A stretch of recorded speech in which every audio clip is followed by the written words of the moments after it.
Olá, pessoal, tudo bem? Hoje é um dia mega especial, como cada passo que nós damos aqui no nosso podcast, né? Escolhendo a dedo, pensando pessoas especiais, histórias especiais. E assim, à medida que a gente evolui no nosso trabalho, a gente também se atreve a dar passos mais largos. E hoje eu trago a vocês uma temática que é uma temática que está muito presente no dia a dia, no mundo atual que nós vivemos, nesse mundo tão contemporâneo, onde as informações vêm e vão com uma velocidade absurda. E nós vamos falar hoje sobre o autismo, mas não do autismo especificamente. Nós vamos falar sobre as mães que conduzem a vida de crianças e jovens portadores, não sei se essa é a palavra correta, se eu estiver errado, me perdoe, mas que trazem o autismo como característica nessa vida, né? A sua característica é essa e nós hoje socialmente estamos convivendo isso com muita frequência. Eu tenho amigos que são adultos já e que são empresários e que têm o TDAH, sei lá o quê, tem os problemas que todos nós temos. Como eu não sou normal, eu não consigo ver normalidade em ninguém. Para mim, todo mundo é igual e o bonito da humanidade é justamente essa mescla que nós estamos vivendo. Porém, nós temos que entender de que a vida dessas pessoas que acompanham no dia a dia é um processo, porque ninguém se programa. Uma mulher engravida, ela se programa para ser mãe, né, para criar seu filho, para levar para a escola que o pai frequentou, que ela frequentou, educação tal, fazer esporte X. E quando esse script é interrompido, é quebrado, como é que fica a situação? Então, hoje eu quero que vocês prestem muita atenção, escutem, divulguem, porque eu acho que todos nós precisamos nos reeducar em relação a esse tema, porque ele é um tema presente na nossa vida e que nós também temos que ter a empatia, o respeito, a compreensão dessa livre e boa convivência que nós podemos ter com qualquer tipo de pessoa, seja de raça, sexo ou que seja, ok? Então eu convido aqui para vocês três pessoas super especiais, a minha querida Gisele, que ela está em Miami, Gisele Big da Rocha, uma pessoa que conheço já há um grande período. Nós temos também a Paulinha, a Paula Alperovic, que é também outra mãe linda, maravilhosa. Estávamos conversando disso, que além de tudo conseguem ser mulheres belíssimas e ocupadíssimas. E tenho aqui a Pio Oliveira, né? Ana Paula Freitas de Oliveira, mas que é a minha querida Pio, todo mundo conhece ela como Pio, que é a pessoa do nosso coração, que conheço até há mais tempo que a própria Gisele, que a própria Paulinha, e que nós já temos uma trajetória, uma conversa já bastante evoluída. Então, eu gostaria de começar aqui pela Paulinha, tá? Porque a Paulinha hoje tem um tempo mais reduzido e se o papo estender, nós não estamos hoje com tempo para ficar pensando demais nisso. Claro que temos um limite, mas vamos extrapolar se possível. Então, Paulinha, tudo bem com você? Bem-vinda Tudo aqui. ótimo. Ótimo. Paula, me diz Obrigada uma pelo coisa. Eu convite. vou começar com você esse bloco, tá? E eu queria escutar da sua parte que você se apresentasse. Quem é você? Como é sua família? Enfim, coisas que você acha importante da tua identidade pessoal, casada, solteira, mãe. Como é que é a tua vida? Fala um pouco sobre você, por favor, Paula. Vamos lá. Bom, primeiro, obrigada pelo convite. Acho que é uma oportunidade maravilhosa. Toda vez que a gente tem a oportunidade de estar falando sobre assunto, contando um pouquinho da nossa história, é um passo a mais que a gente dá para o mundo mais inclusivo, para os nossos filhos, para nós e para, enfim, para todo mundo que está em volta. Eu vou contar um pouquinho da minha história. Eu sou casada, sou mãe de 3 filhos. Meus 2 filhos mais novos, foram diagnosticados dentro do espectro autista. Eles têm uma diferença pequena de idade. As coisas aconteceram assim de uma maneira muito repentina, eu acho que como acontece, né, com todo mundo, mas como eu tive o diagnóstico muito precocemente, então acho que assim, não é que existiu aquele processo que muitas vezes acontece de começar a observar várias alterações, né? Eu digo que eu acho que eu já comecei a ter um privilégio aí neste momento, porque foram A minha filha, quando ela estava com 1 ano e meio, mais ou menos, nesse momento eu grávida do meu terceiro filho, foi uma gravidez assim de surpresa, porque até tanto as minhas 2 primeiras gestações, elas foram extremamente programadas, foram através de tratamentos e tal, então o terceiro foi um presente mesmo. E quando eu estava grávida, mais ou menos uns 6, 7 meses, a minha filha estava com 1 ano e meio e ela já apresentava, assim, uma hipotonia. Então, eram pequenos, leves atrasos. E aí, a gente começou muito cedo a fazer fisioterapia, enfim. E a fisioterapeuta dela começou a chamar a atenção, começou a fazer algumas perguntas. Por exemplo, sua filha responde quando você chama pelo nome? E eu sempre tive uma das minhas grandes amigas, assim, que acho que foi a primeira pessoa com quem eu de fato tive contato, vivendo, né, no autismo. Ela tem um filho que está no espectro autista, hoje ele já é um garoto formado na faculdade, maravilhoso. Então eu conheci ali o autismo, né? Então quando ela começou a me fazer essas perguntas, a fisioterapeuta, eu comecei a entender mais ou menos o que ela estava me falando. E aí eu falei, não, peraí. Ela falou, não, porque eu falei, o que você quer me falar com isso? E aí ela falou, não, talvez seria interessante daqui a um tempo pesquisar. Eu falei, olha, vamos fazer o seguinte, por favor, você me faz um relatório que eu quero encaminhar para a minha pediatra, porque se eu precisar pesquisar alguma coisa, eu quero pesquisar agora. Então eu digo que meu privilégio ali, as minhas bênçãos começaram ali muito cedo, né? Enfim, as coisas foram acontecendo, a gente foi, eu acho que até por esse momento que eu estava vivendo, de estar já no final de uma gestação, eu não tive muito tempo para talvez lamentar, sabe? Para viver aquela dor. Eu não gosto muito da palavra que fala luto da mãe, do filho idealizado, eu não gosto muito dessa palavra, mas é essa dor, sabe? Que tem, e naquele momento a gente não tinha muito tempo para isso. Então, meu marido super parceiro, a gente foi atrás de todas as informações que a gente tinha, agendou médicos, mas os médicos tinham, enfim, era espera para meses.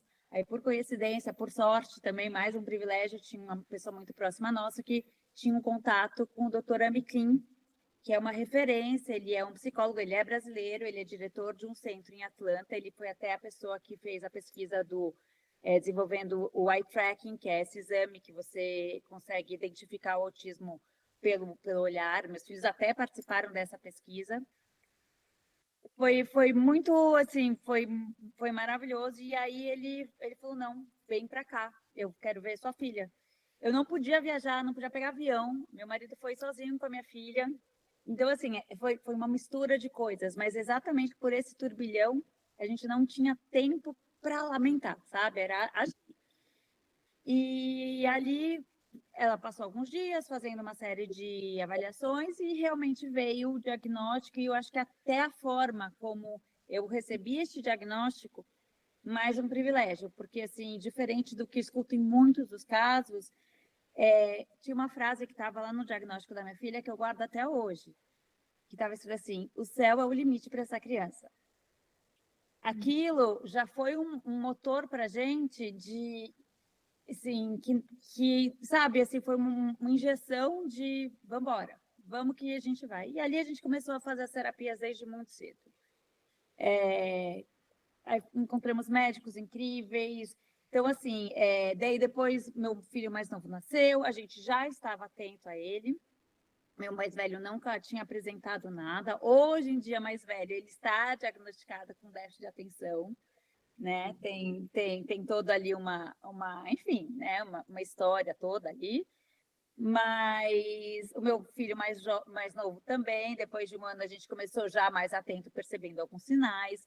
Ele também fez uma avaliação, dessa vez já aqui em Miami, no Wells, com a Erin, que eu conheci através do Dr. Amiklim, porque ela era assistente direta dele. Quer dizer, eu tive, assim, eu acho que quando eu realmente falo que eu tenho uma bênção, não eu não gosto muito também desse lado muito de falar, eu só sou privilegiada e romantizar demais, porque existe muita dor nesse processo, sabe? É um processo duro. Mas eu tenho uma rede de apoio, eu tenho uma família que dá um suporte incrível, e eu tive médicos que acolheram a gente, não só olharam para os nossos filhos, mas eles olharam para a gente, como família. Então, isso, enfim, ajuda muito nessa jornada. Sinceramente, é uma bênção, porque assim, É uma você benção. diante de uma situação na vida, vamos dizer, caótica, né? Porque é um caos que se provoca na vida, e você encontrar pessoas com amorosidade, com respeito, com carinho, a sua dor, né? Entendendo que você é um ser humano que está carregando uma situação que vai ser difícil de enfrentar, porque os médicos, mais do que a gente, sabe, porque acompanha muita gente. E eu acho que essa questão da humanidade do médico é muito importante para servir, não é servir como consolo, mas Não, ser realmente uma lanterna que mostra caminhos e possibilidades e mostra comparativos, vai tirando você daquela escuridão. Porque eu acho, pelo que eu observo, né, cada caso é um caso diferente. Eu não vejo exatamente. padronização, né? E vocês, mais do que ninguém, podem me dizer sobre isso. Então eu não vejo. É diferente quando você tem um filho com síndrome de Down, por exemplo, né? Que os rasgos físicos já se apresentam muito cedo, né? Então hoje já existe, eu acho incrível tanto que se evoluiu também nessa área. Então vocês estão vivendo uma nova onda que está vivendo nesse planeta. Os números mostram isso, inclusive, né? Há uma curva crescente. Eu tenho uma interpretação meio particular sobre isso. Tá? Eu não sou médico, não sou psicólogo, não sou nenhum estudioso, mas quando eu entendo a transição planetária que nós estamos vivendo, eu entendo que espíritos diferentes deveriam, estrangeiros, deveriam pisar aqui nessa Terra para trazer dentro da vibração do nosso planeta mudanças. Eu acredito demais, eu faço muita numerologia de criança, de bebê, de acompanho os filhos dos meus clientes e eu percebo que eles são já naturalmente diferentes. Hoje em dia você pega uma criança de 4, 5, 6 anos, ela é muito diferente e sem ter nenhum tipo de espectro, mas alguma coisa diferente ela já tem. Ela já tem demonstrado. Então, eu acho que viver dentro dessa diversidade e nesse momento de planeta e nessa transição que estamos vivendo, eu vejo, eu consigo olhar lá na frente o túnel como uma coisa, é como um quebra-cabeça divino que está sendo montado, em que a gente, cada um, vê por uma ótica um pedacinho desse quebra-cabeça e entende aquele pedaço, mas quando você olha o universo, esse universo é gigantesco e ele é complexo. E nós estamos agora dentro da ciência, né, gente? Com toda a evolução da genética, a evolução dos equipamentos, a própria IA, tudo isso que está vindo realmente para servir como ferramentas de desenvolvimento de muitos que terão condições de chegar a isso. A gente sabe que tem casos que são muito graves, muito agressivos, entendeu? Mas eu acho que sempre pode se melhorar, pelo que eu observo. Mas o papel da mãe eu vejo que é fundamental em toda essa história. Eu acredito muito que, assim, a gente, óbvio, né, a gente vem para cá para evoluir, para aprender, e eu, no meu ponto de vista, assim, os filhos, eles são nossa maior fonte, porque a gente faz por um filho que a gente não é capaz de fazer por nós mesmos, né? E realmente, assim, eu olho, e quando eu gosto muito de trazer essa história do quanto eu fui privilegiada, é muito no sentido de olhar, porque, assim, eu sei que com todo este privilégio que eu tenho, já é muito desafiador. É o que você falou na introdução, já é muito desafiador. Então, quando eu olho, porque, por exemplo, quando teve o primeiro diagnóstico, era aquela história de vamos agir. Quando veio o segundo diagnóstico, eu fiquei muito mexida. Porque falou, mas como é? E aí, naquele, óbvio, né, dá uma dor, dá um medo, porque a gente não sabe, exatamente, é o que você falou, é um script que você não conhece, você tem que aprender a se virar. Mas ali, ao mesmo tempo, veio uma história assim, bom, bateu 2 vezes na minha porta, o que é que eu faço com isso, sabe? Eu não achava que era um lugar de castigo, eu falava assim, poxa, mas se bateu isso na minha porta, eu preciso fazer alguma coisa. E eu acho que à medida que a gente tem um privilégio, acho que a gente aumenta a nossa obrigação em retribuir. Eu olho que eu acho que a gente tem que retribuir, sabe? Seja falando, seja agindo, seja a maneira que for.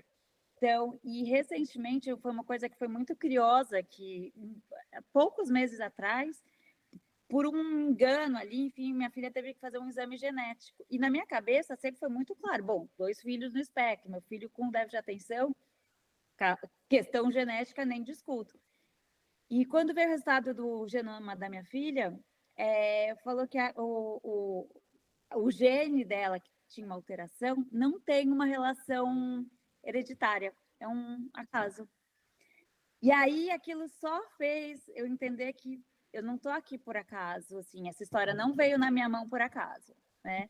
Então, o que é que a gente pode fazer com isso? O que é que eu, talvez, junto com a minha família, o que a gente pode mexer no mundo aqui para fazer as coisas serem diferentes? Como eu posso, talvez, ali tentar fazer com que a família que está vivendo num caos terrível possa viver um pouquinho menos de dor? O que eu preciso também aprender? Então, assim, a gente se reinventa o tempo todo, a gente se questiona o tempo todo.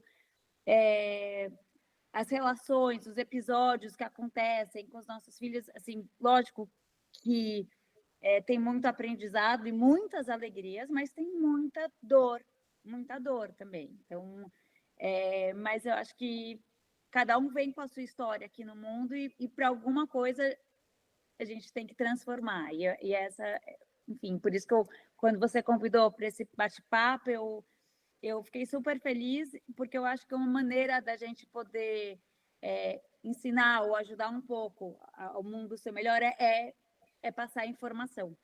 Não tenho dúvida disso. Eu não tenho dúvida que, e hoje, com essa ferramenta que nós temos tão maravilhosa, né, que é a internet, né, vocês veem, nós estamos em 3 países diferentes nesse momento, né, e o que impede que o risco corra pelo mundo inteiro? Nada. É a curiosidade, é o interesse de cada um, é alguém que vai escutar esse podcast e vai encaminhar para a irmã, para a tia, para a sobrinha, e eu acho que esse alento é importante dar, né? Poderia ter aqui, me perdoem a expressão, gente, eu poderia ter 3 mulheres aqui vitimistas, envelhecidas, acabadas, porque muitas chegam nesse estágio. E eu estou diante de 3 mulheres que, além de toda a vida e a dor que cada um carrega, conseguem manter essa serenidade, esse auto-amor também, que é tão importante, de poder sair, se cuidar, né, de ter seu espaço. Claro que depois de uma grande batalha que é enfrentada, porque normatizar e regularizar a vida e a dinâmica da família deve ser uma coisa também, um verdadeiro desafio, né? Gisele, deixa eu te perguntar algo. Eu gostaria primeiro que você também fizesse uma rápida apresentação sua, e entre um pouco para falar do meu querido Gabriel. É meu sobrinho, gente. É meu sobrinho adotivo. Eu amo ele. O Gabriel me adora, viu? Ele me adora. Eu sou a mãe do Gabriel. Bom, o Gabriel, ele foi... Primeiramente, eu sou casada, muito bem casada. E eu e meu marido, nós temos uma clínica de quiropraxia em Miami. Eu trabalho com ele.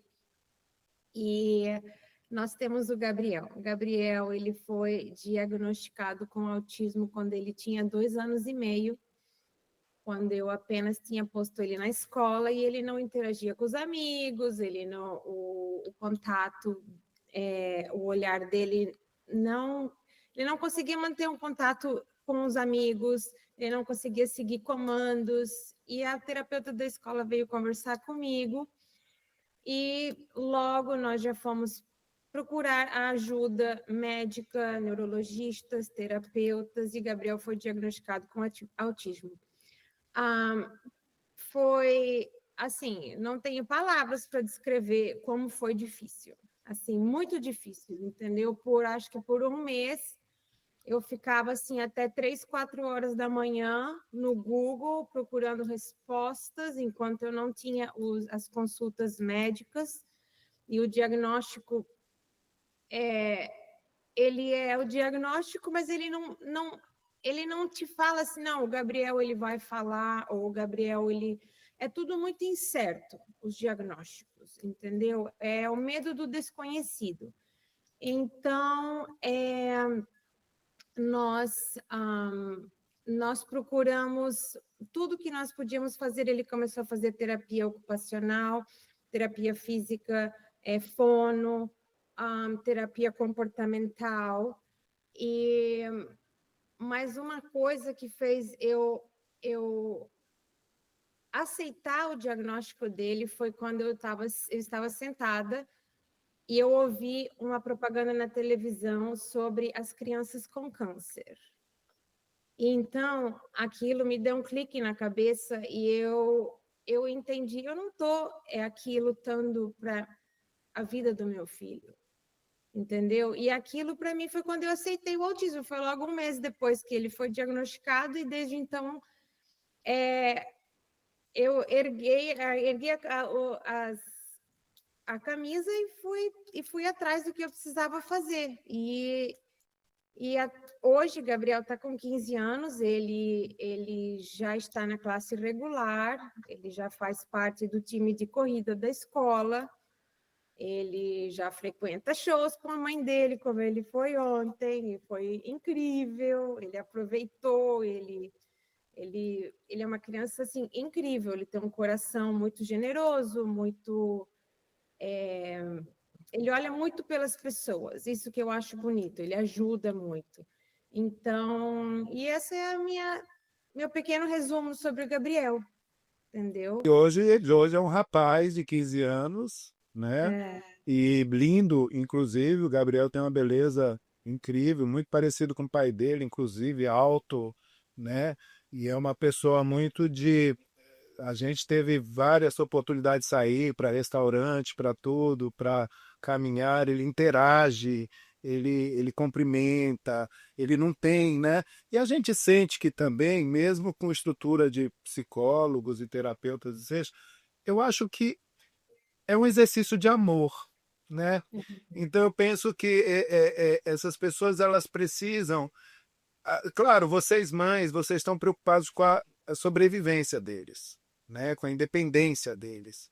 Eu acho que uma coisa que aterroriza qualquer mãe numa situação dessa é e se eu partir, se eu morrer, como é que vai ser a vida do meu filho? Será que o meu marido vai dar conta da situação?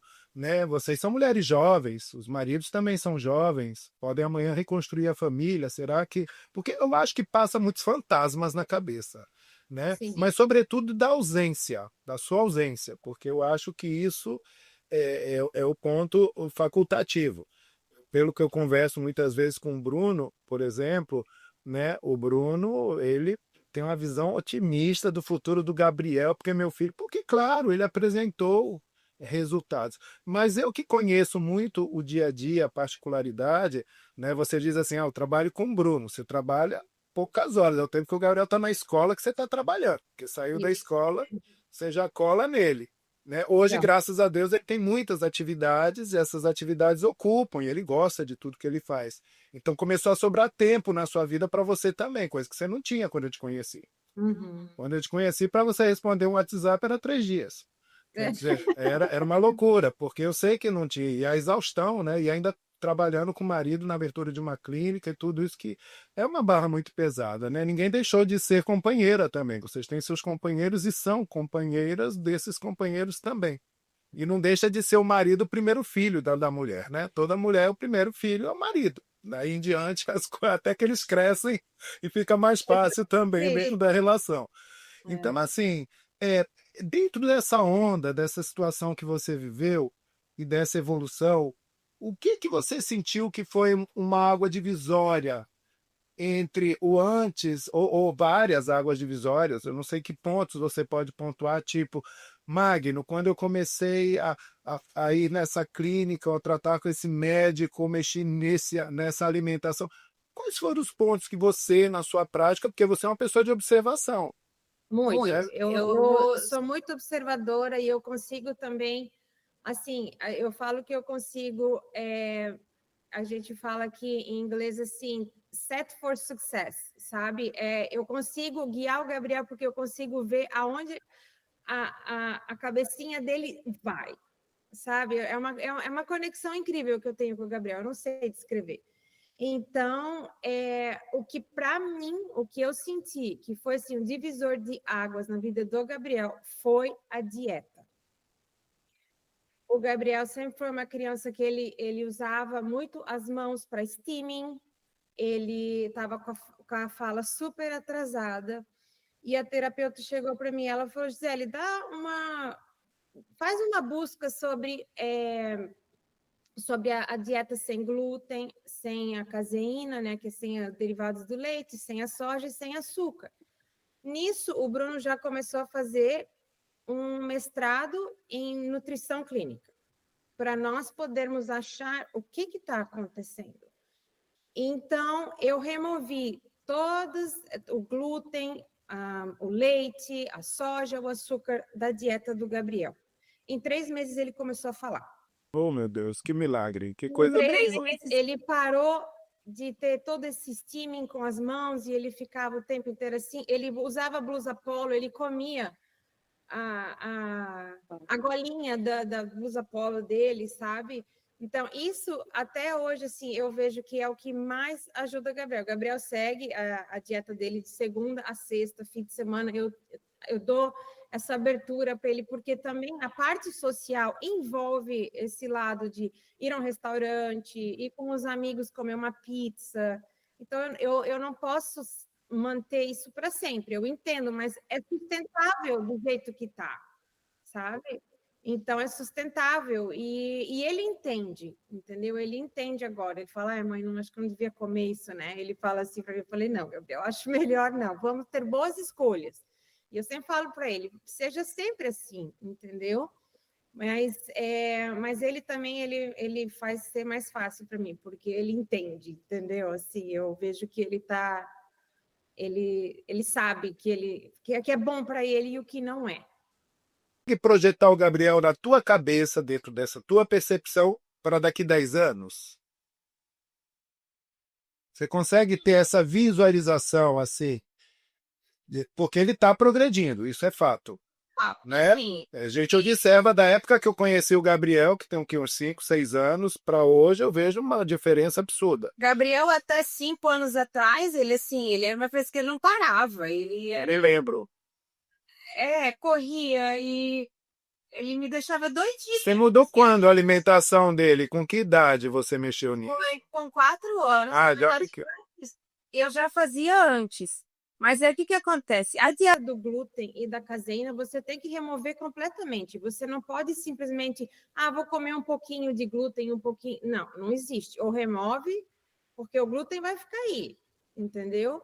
Então, a gente realmente removeu, assim, 100%. E, assim, tem em tudo, né? Glúten tem em tudo. Você tem que ficar lendo todos os labels, né? Então, você aprende muito também, entendeu? Os ingredientes e tudo. Então, Gabriel agora vai começar high school, entendeu? Eu tenho, assim, eu acredito muito que ele vai fazer uma faculdade, entendeu? E eu não acho que vai ser qualquer faculdade. Eu tenho, assim, eu tenho muita esperança, assim, que ele vá. E eu quero que ele seja feliz, Magno, independente de. Independente, né? Eu acho que quanto mais ele evoluir na independência, é mais satisfação na sua vida. não, até um tempo atrás ele falou, mãe, eu acho que eu vou ser bombeiro. Eu falei, meu filho, coisa mais linda que salvar a vida dos outros. Ai, que bonitinho. Entendeu? Agora talvez já mudou um pouco, já queria. Eu acho que a área dele vai ser tecnologia. Eu não tenho dúvida disso. Eu não tenho dúvida disso. Eu não tenho dúvida. O Gabriel, ele é aficionado totalmente por música, por movimentos, por imagens. Porque assim, uma das características que eu observo, né, nos autistas é quando eles gostam de algo, eles são intensos naquilo, né, o tempo todo. E eu acho que aí que é o foco que tem que apontar, entendeu? Então eu penso que o Gabriel ele vai seguir mais ou menos essa área de criar coisas, de fazer coisas. Eu acredito muito nisso. Eu acredito que ele ainda vai encontrar uma tecnologia que vai conversar com ele de igual para igual. Uhum. Porque alguém vai criar uma tecnologia dessa e aí ele vai encontrar a zona de conforto.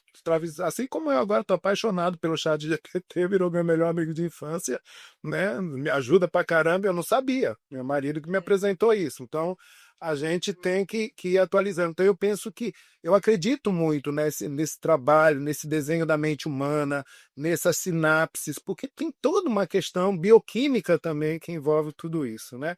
Hoje tem gente estudando, e nós sabemos disso, somos pessoas que lemos, né? Nós temos aí hoje nos Estados Unidos o Kennedy, né, sumamente preocupado com tudo que aconteceu e estão buscando na indústria de alimento, né, sobre os corantes, todas essas, porque realmente, gente, né, tudo aconteceu muito recente, né, é uma história recente do mundo, né, e a gente não sabe. E eu acho que isso também tira de vocês essa culpa.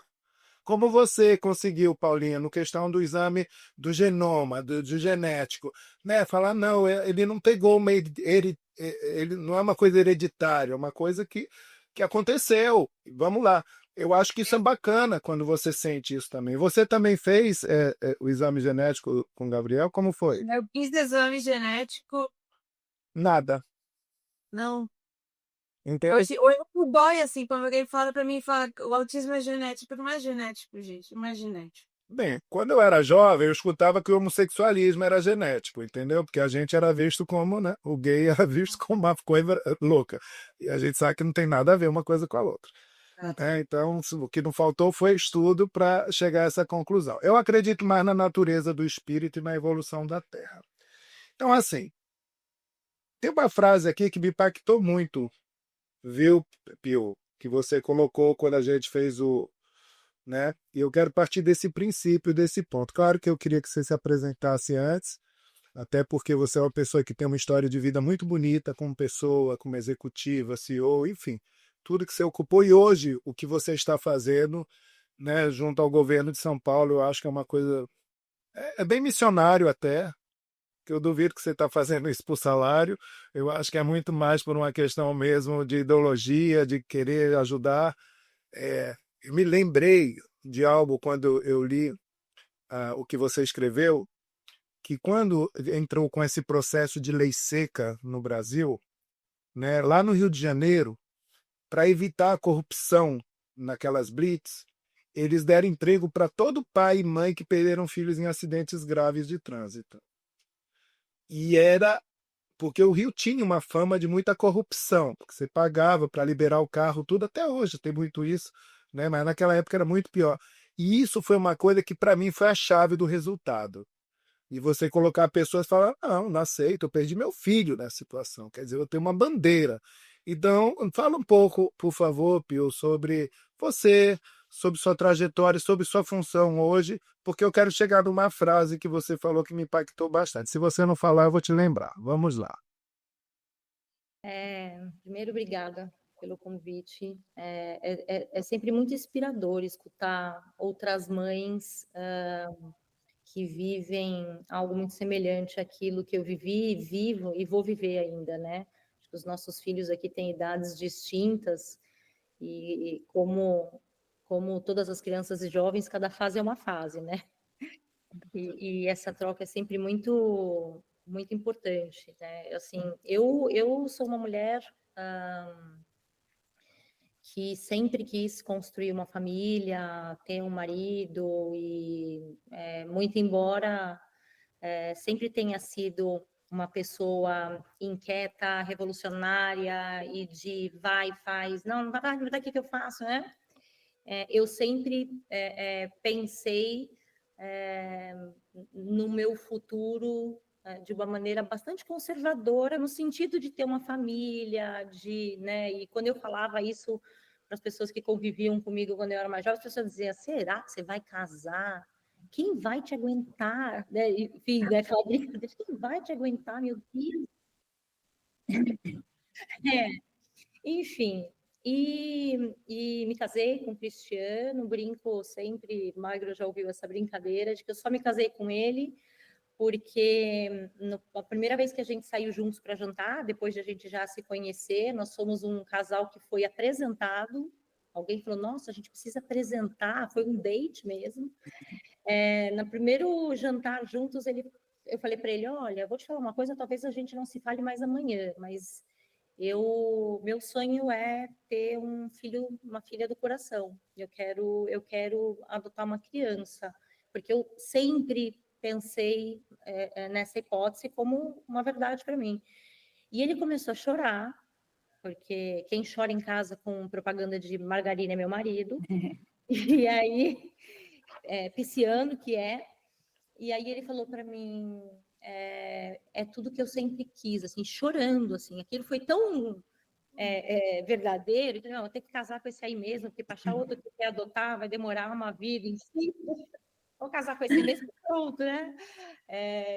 Enfim, somos casados, esse ano faz 18 anos já, que a gente se encontrou, eu digo que a gente se encontrou e se casou já logo na sequência de uma maneira muito rápida. Então, Anthony chegou de uma maneira muito planejada, e quando ele tinha 1 ano e 8 meses, mais ou menos, eu o coloquei na escola, e eu já notava uma hipotonia, na verdade, a pediatra já vinha me acompanhando, o Anthony queria pular a fase do engatinhar para andar, fizemos uma físio para fortalecer a musculatura de costas, Anthony...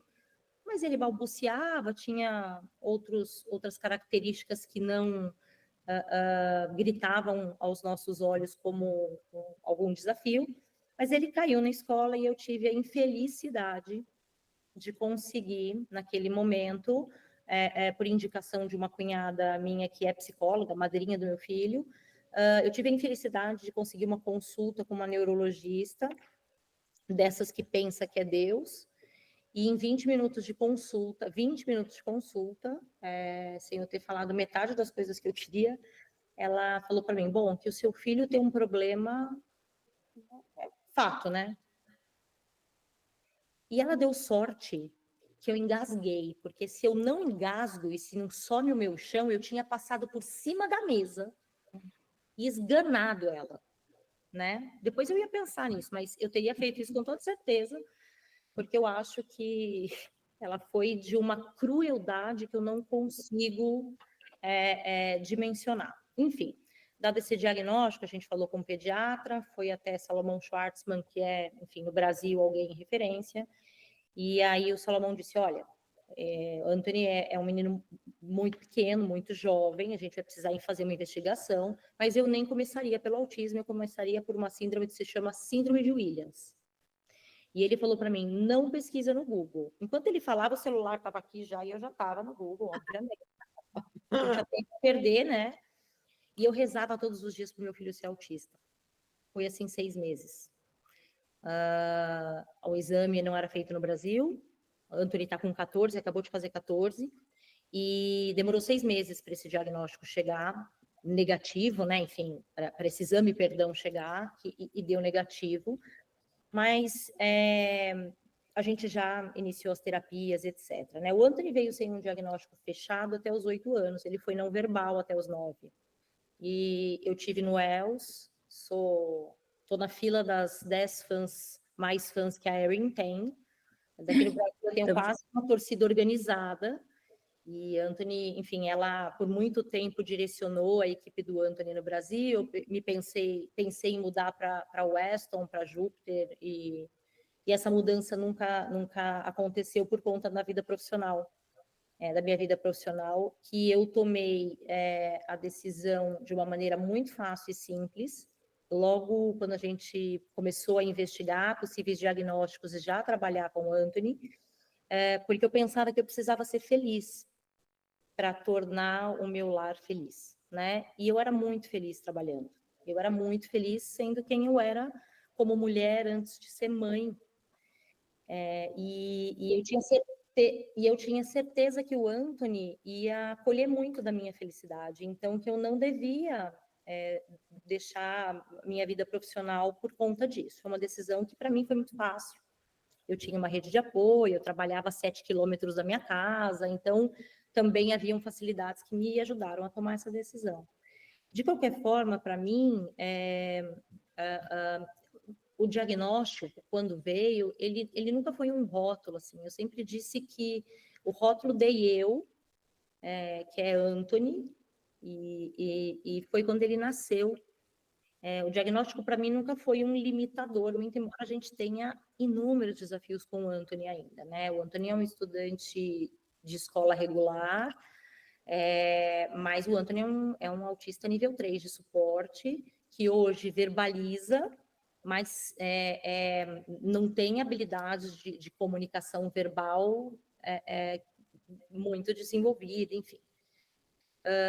Não sei qual frase você Você já falou a frase dessa médica que me incomodou muito, a frieza, né? é, Eu acho que você tem que ter humanidade para dar um diagnóstico a uma mãe, né? Não não é dá para gente desconsiderar que esse filho nasceu numa família e tratar um pseudodiagnóstico, por mais que ela tenha acertado, meu filho é autista, da maneira como ela tratou, né? Então, enfim, hoje, assim, eu enxergo as coisas de uma maneira completamente diferente àquela que eu enxergava há alguns anos atrás, né? Eu, faz 1 ano e 2 meses que estou na Secretaria de Educação do Estado de São Paulo como uma consultora contratada, e aí lidero aqui com o time de educação especial os projetos estratégicos da pasta do governador, né? Então, eu apoio as implantações, né, e da política pública e etc.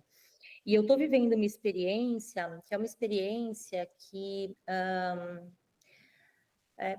parece que completa algo que de fato faltava dentro de mim, muito embora eu já trabalhe há quase 12 anos no terceiro setor como voluntária, porque eu estou tendo a possibilidade de fazer um pouco do que a Paulinha falou, que é de uma maneira muito espontânea, natural e que vem do meu interior, devolver aquilo que a gente teve, que de fato, sim, foram bênçãos, né? Porque foram aparecendo médicos na nossa vida, foram acontecendo coisas que nos tornaram mais fortes, nos fizeram ter uma leitura diferenciada daquela situações que a gente viveu, das fases pelas quais a gente passou. Eu estou num momento com o Anthony muito difícil, né? O Anthony agora ele explode, joga tudo, os hormônios, enfim. Mas eu tenho, por conta de tudo que eu vivi, das possibilidades que a gente tem, né, como mulher, como família, e das bênçãos que a gente recebeu, eu não me desestruturo. Não é fácil, eu vou chorar no banheiro, eu tenho, sou medicada, né, aquelas coisas, vocês são plenas. Não, nós somos medicadas. Não, medicadas, todas. Porque a medicina está aí, né? Óbvio. E eu estou, de alguma forma, experimentando sensações que, no início, me deixavam muito tristes. Meu marido dizia para mim, eu não sei como você aguenta. Porque você olha uma realidade que é uma realidade distante daquela. Eu não sei como você não se sente até culpada por ter o que os outros não têm. E era a leitura dele, né? Ele está ali com o óculos dele, né? Com a lente dele. E eu não me sinto culpada, eu me sinto feliz todos os dias. São 2h20, 2h30 de trânsito para chegar de onde eu moro, na Praça da República, mais 2 horas, pelo menos, para voltar para casa. E eu me sinto feliz com o que a gente está construindo. Realidade que a gente encontra na vida, porque, gente, assim, a Paula, a Pio, ela é uma mulher de grande busca espiritual na vida dela também. Uma pessoa que buscou estudar. Eu acho que quando você tem um problema muito sério na vida, você apela a tudo, né? E cada um tenta interpretar Deus e a conexão com o astral de uma forma particular, né? Eu conheço gente que não rezava, aprendeu a rezar. Eu conheço gente que não acreditava, mas que foi estudar e encontrou, né? Porque assim, todo mundo quer um milagre.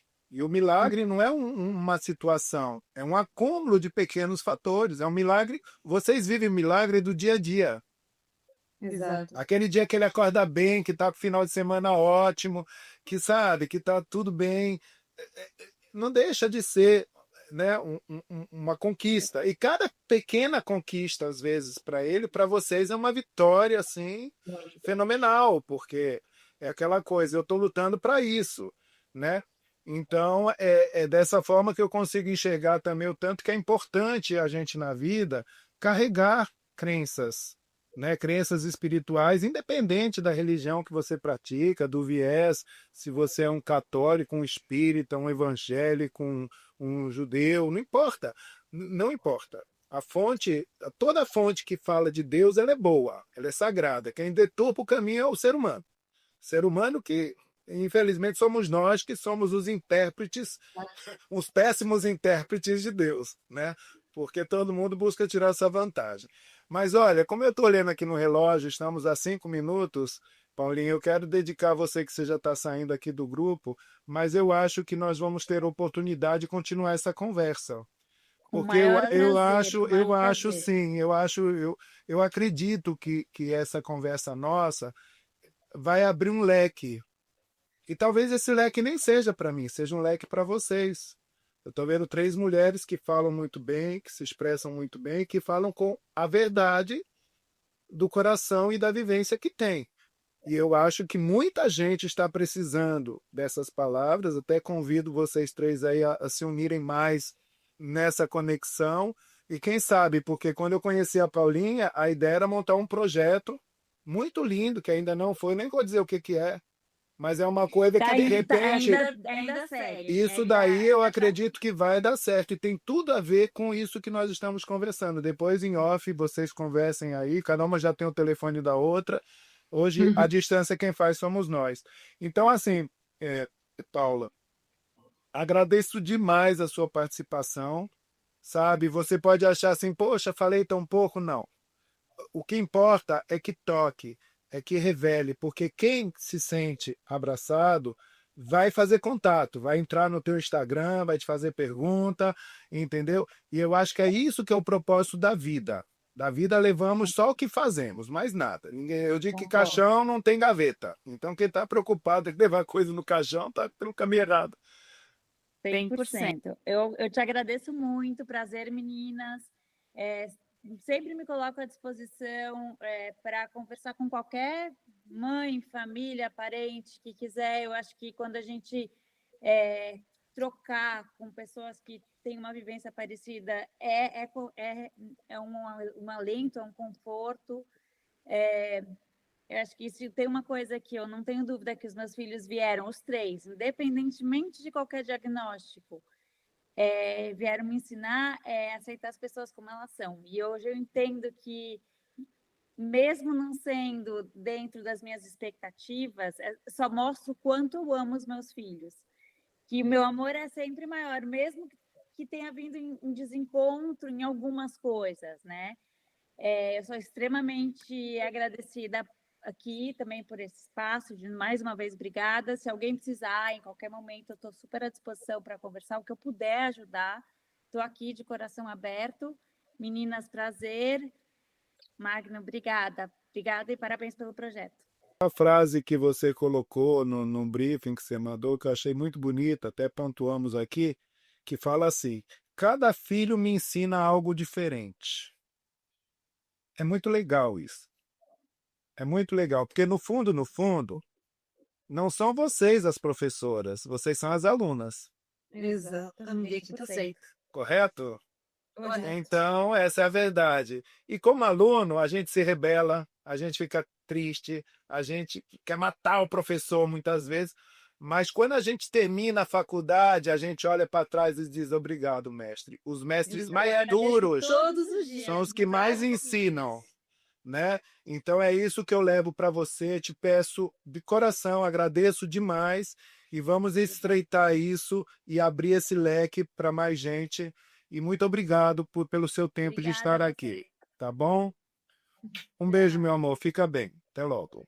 A nossa conversa, nós temos aqui um tema falando sobre a transformação que a maternidade traz a vocês, é aquilo que eu acabei de falar, né? Se vocês são discípulos, se vocês são discípulos dessa fase, né? Isso daí está trazendo aprendizado, né? Quando a gente abre no mundo, é uma crítica que eu vou fazer porque eu não concordo, de mulheres abortistas que estão aí evitando gravidez, eu tenho que dar valor, porque eu quase fui vítima na minha vida de um aborto. Se eu fosse abortado, eu não estaria hoje aqui com vocês e não teria construído nesses 62 anos o que eu construí.